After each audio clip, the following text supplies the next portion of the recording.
A few years ago, I was listening to a podcast episode, and this person had a guest on, and that guest was Lisa Nehring. And who would have thought a couple years later I would have the amazing privilege of being able to sit down and have a conversation with her? And I did, and I'm going to share that with you.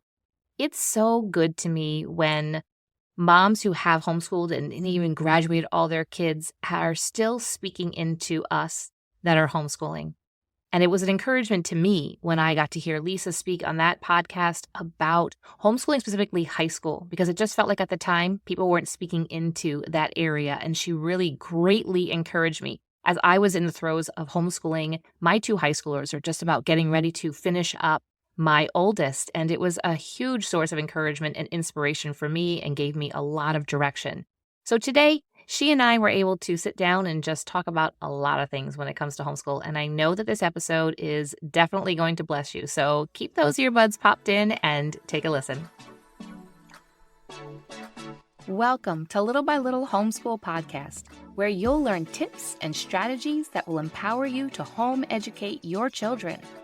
I'm Leigh, a homeschool mom of over 12 years, which includes 2 graduates.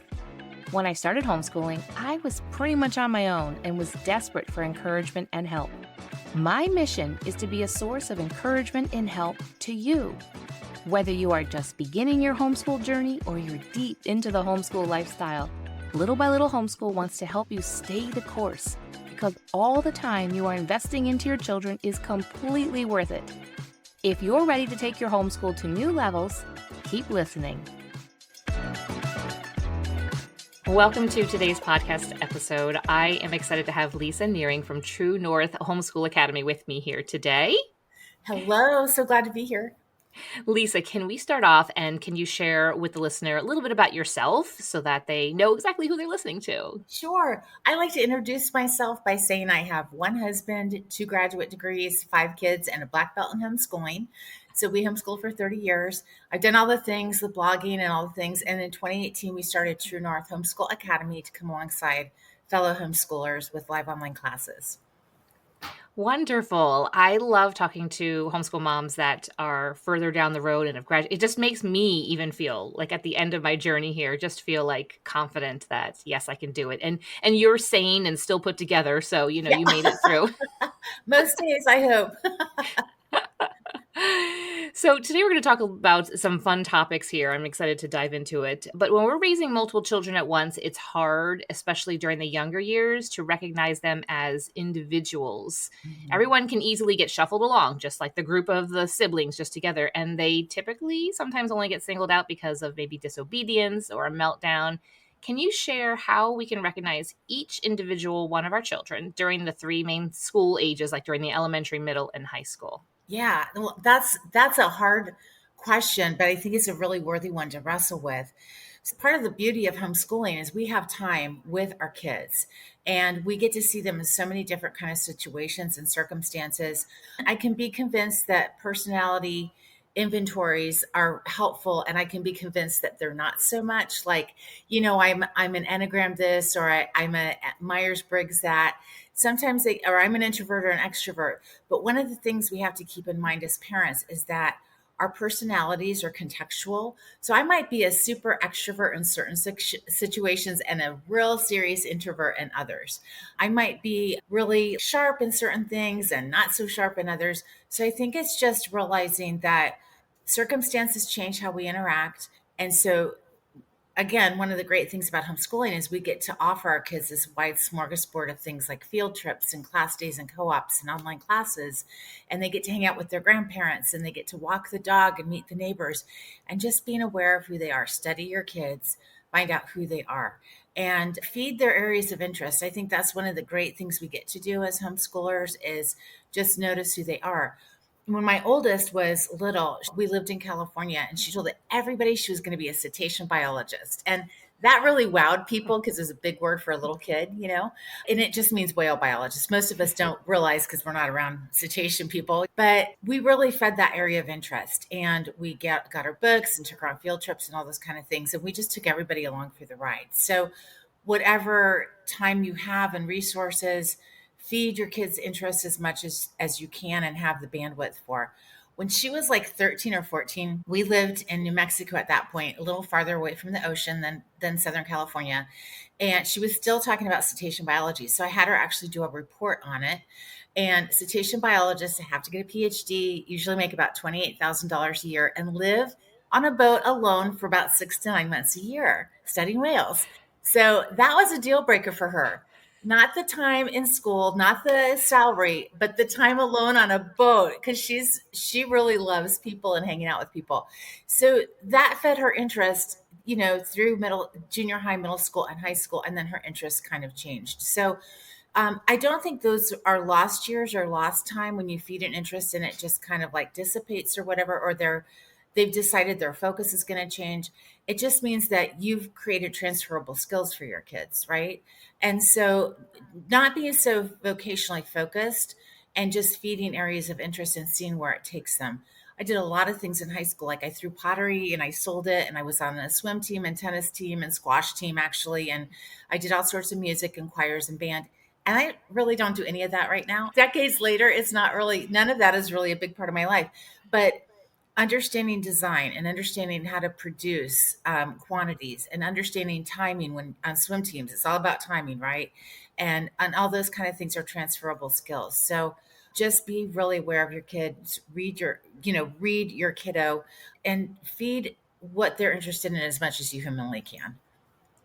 I love that idea of you saying transferable skills because, I mean, it's a term I've heard before, but never really thought of it in this because we feel like sometimes we're wasting our time with them being really interested in, I mean, a young child be like, well, I want to be whatever. They want to study Yeah. frogs their entire life. And so you spend all this time, and I'm speaking from experience, studying frogs and, Yeah. and he's not studying frogs as a living now or anything. But yeah, I love that. That's beautiful. No time is lost is what I'm Right. getting Yeah. getting from that. And I love that story about your daughter. It's funny. Yeah. It is funny. Yeah, exactly.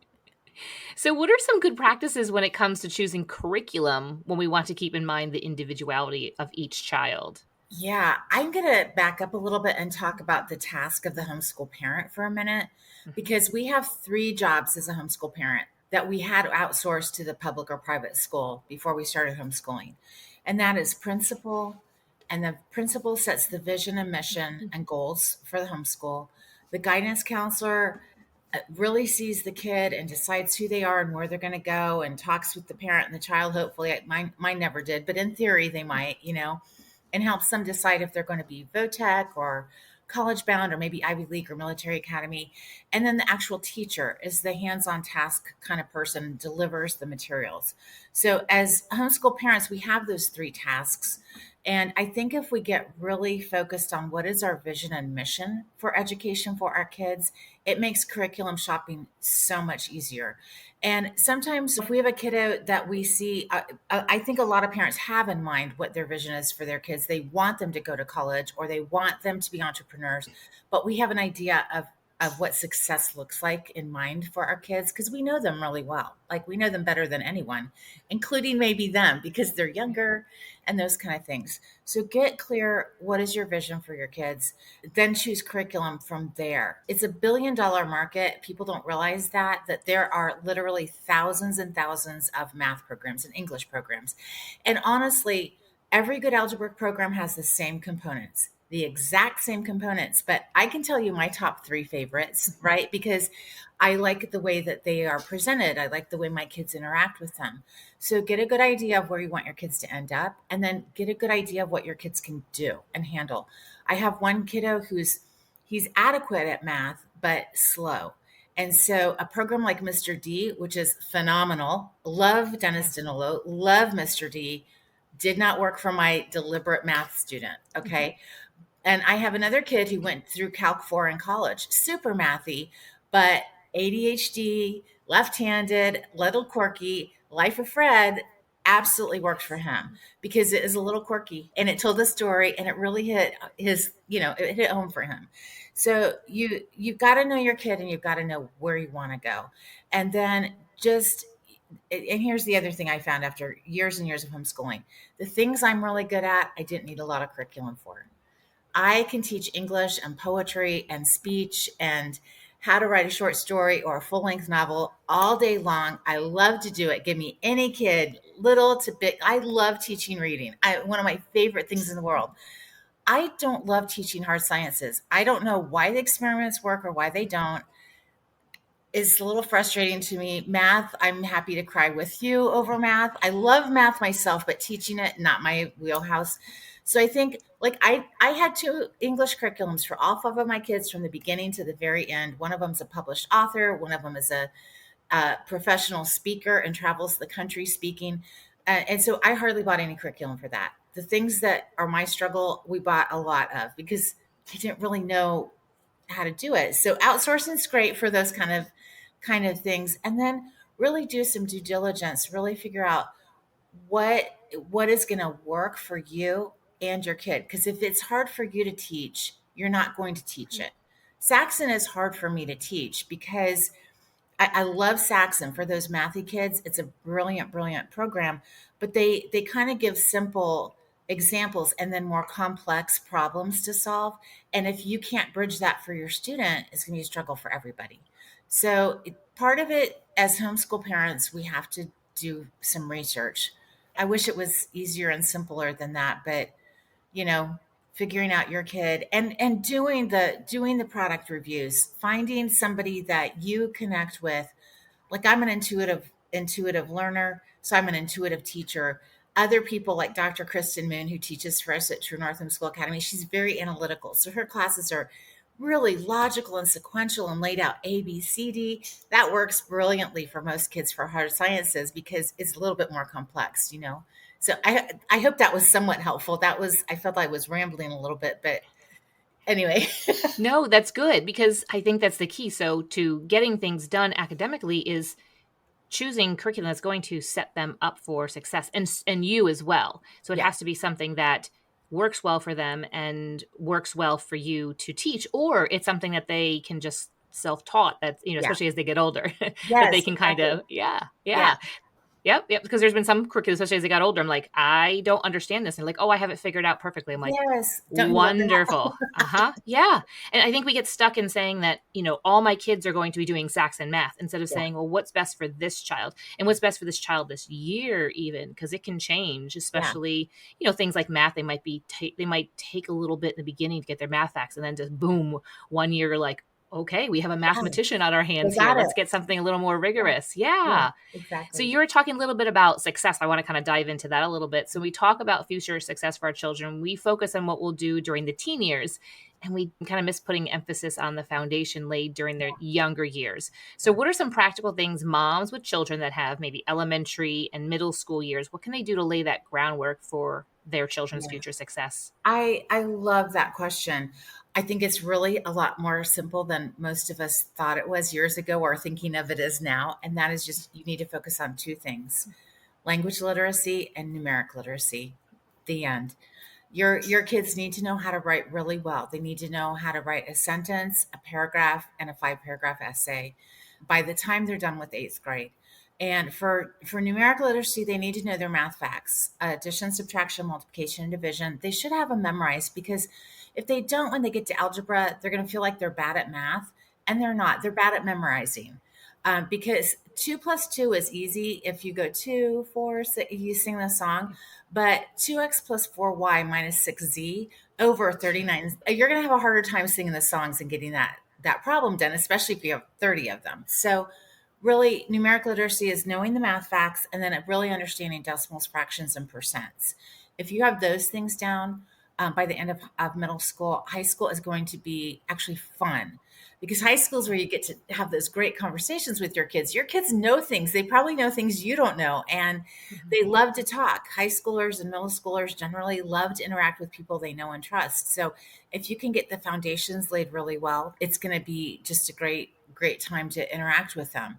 I would also say too, we live in the fourth industrial revolution. It's a time of great societal disruption, and there's five emerging economies. You've heard of them, AI, robotics, the precision economy, 3D printing, and then the empath economy. So our kids are going to work in a global gig economy. This is way out there for kids with families with littles, but I say all that to say our kids are going to work in a global gig economy, meaning they're going to work with people all around the world on Zoom and maybe even flying there or whatever. So we need to make sure that they have soft skills along with academic skills, communication, critical thinking, collaboration, and creativity.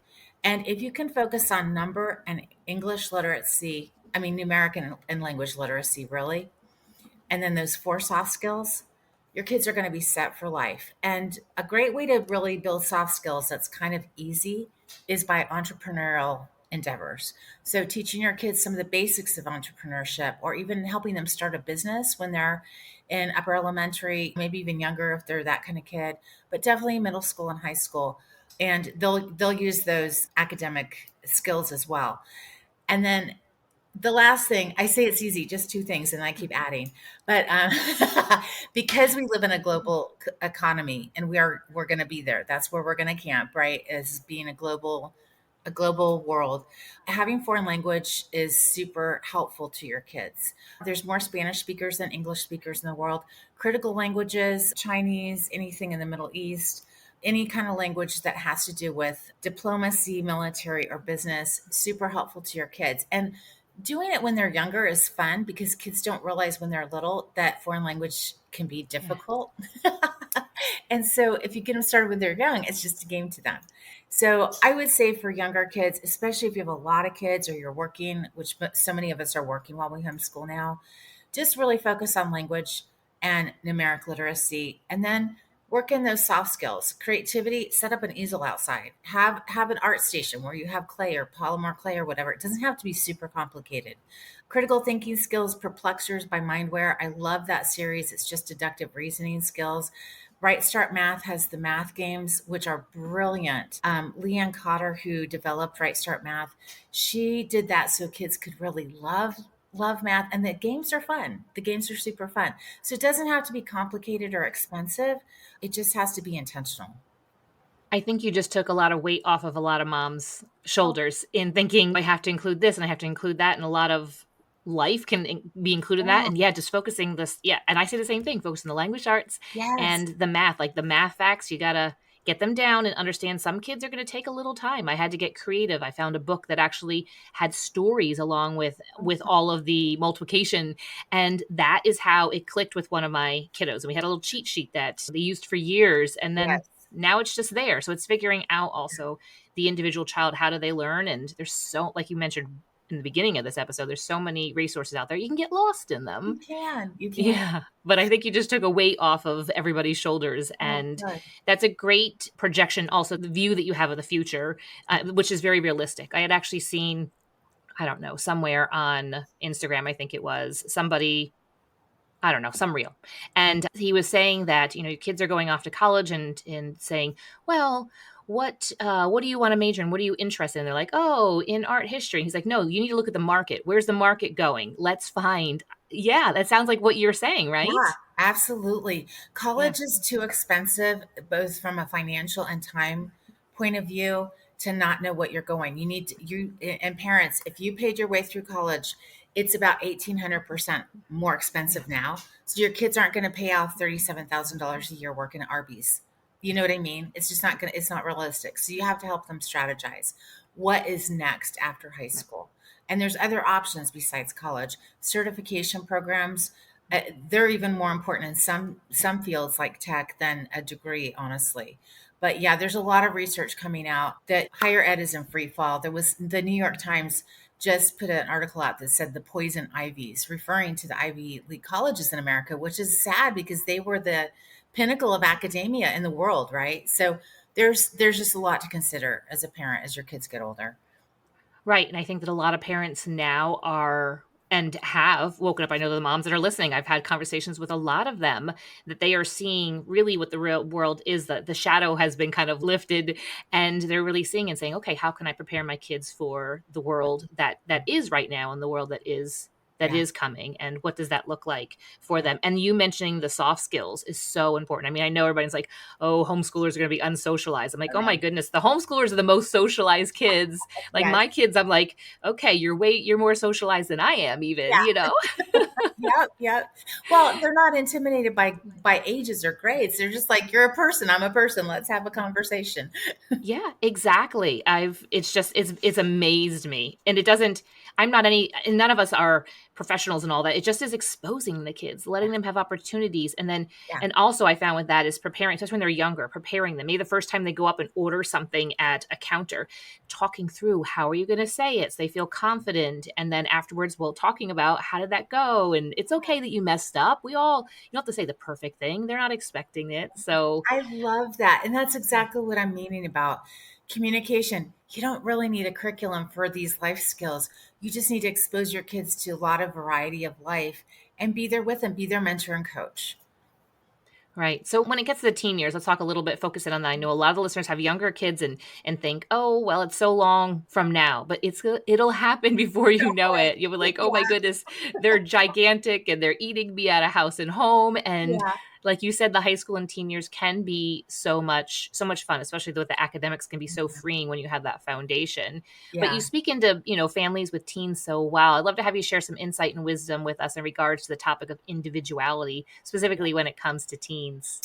Yeah, I think all of our teens right now need to take a career exploration class because again, we're in the fourth industrial revolution, and every industrial revolution some jobs just go flatline and new emerging technologies and jobs just come out of nowhere, and we're seeing that right now. So helping your kids just understand who they are, how they learn best, what are their natural bents and abilities and skills, and where they fit with the jobs that are around right now. My daughter I love this story because it's so quirky and it's my kiddo. My youngest took career exploration with me years ago when I was teaching it at True North Homeschool Academy. And her skills assessment came out and said, you would be a great mortician or a great like, foreign language translator. And she's like, mortician? No way. She's cute and adorable. She's like, no. But she's got this heart of compassion, right? So it kind of went to that. But she decided she'd already been taking some Latin and she decided she really wanted to become a foreign language translator. So she actually interviewed some professional translators that we had connections with around the world. And she took 8 foreign language credits in high school. So she studied Latin, Spanish, Chinese, German, and Hebrew. She graduated from high school fluent in Hebrew, conversant in Spanish, and she can hold her own in German.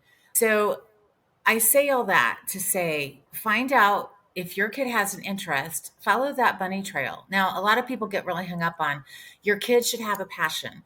And when I'm doing live workshops, I ask everybody, how many kids have a passion? And like 3 parents raised their hand. And I said, how do the rest of you feel? And they're like, pressured. Like, my kid doesn't have a passion. I don't know how to get him a passion. Listen, most middle school and high schoolers, they don't want to get out of bed in the morning. They don't have a passion.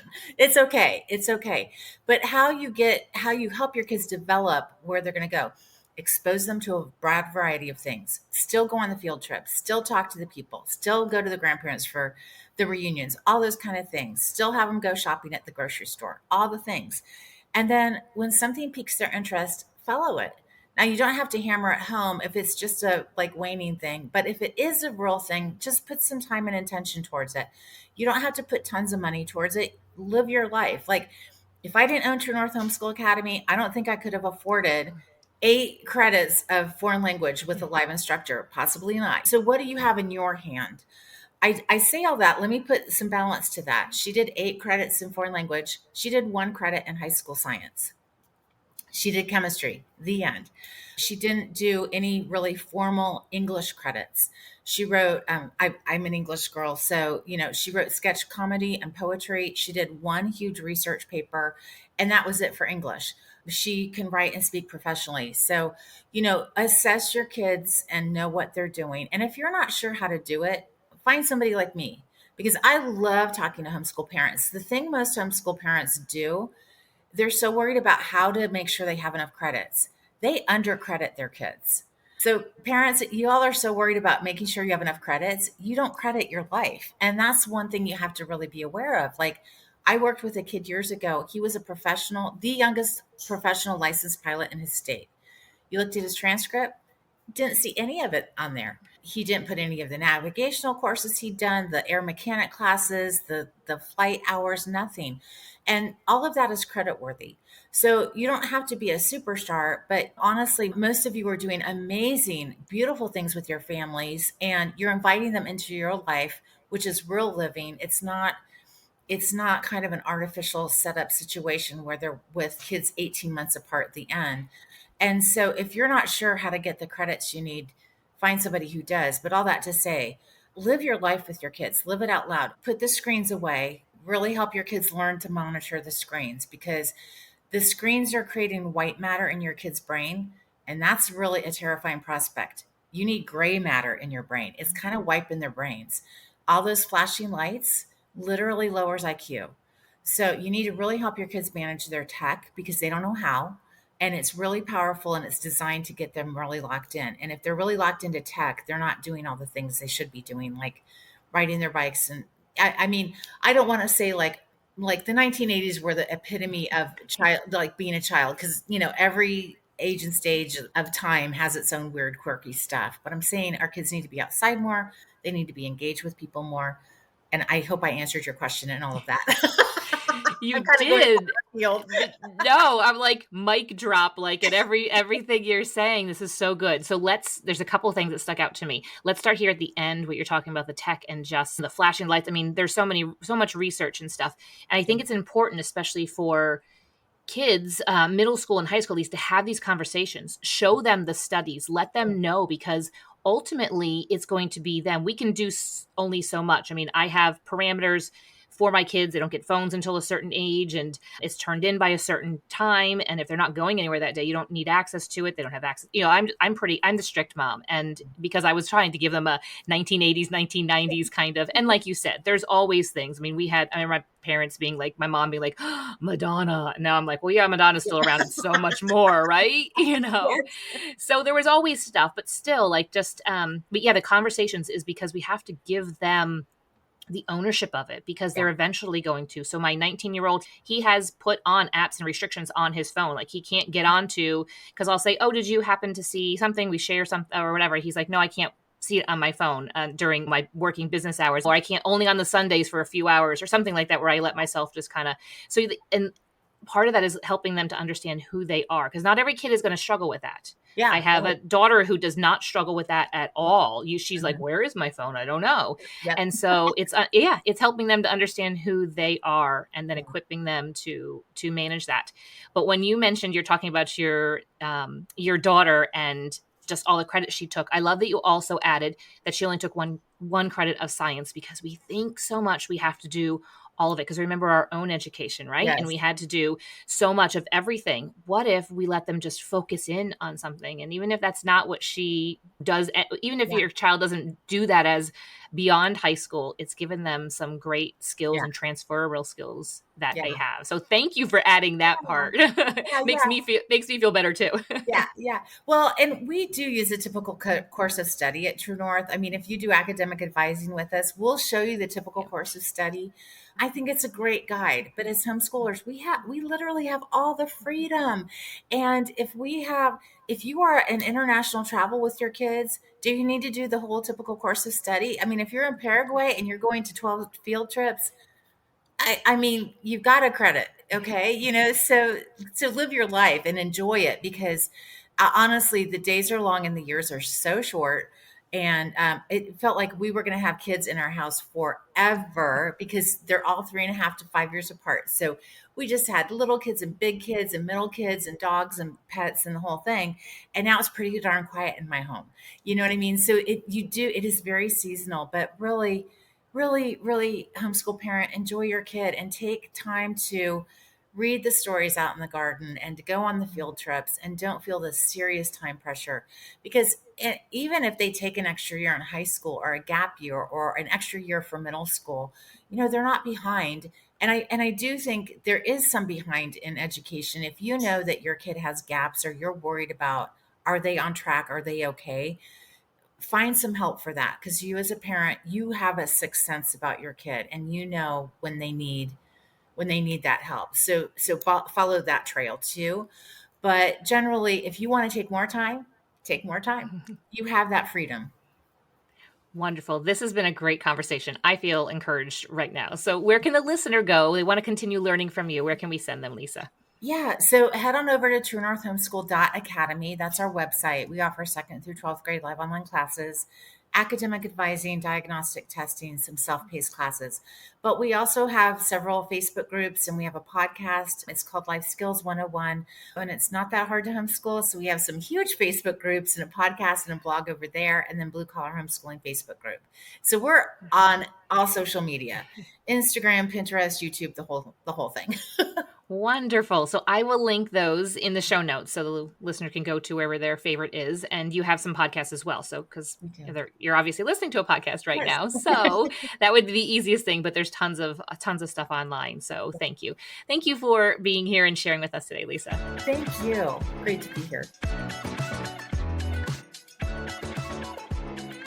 Can I admit that Lisa and I probably could have sat and talked for a long time, but I know that you've got things to do. You've got that laundry to finish folding. You've got dishes to wash. You've got some homeschool lessons to do, or maybe sit outside and just enjoy the beautiful weather. I know that this episode encouraged you, and Lisa is a great source of encouragement, like I mentioned earlier to me. So I want you to go ahead and check out her podcast, check out her True North Homeschool Academy, check out all the things. And like I said, I will put those links in the show notes. Thank you for listening to today's episode, and I promise to be back here real soon. Thank you for listening, friend. I'd love to connect with you more. You can find social media links in the show notes and share this episode with a friend who could use a boost to her homeschool. See you back here real soon.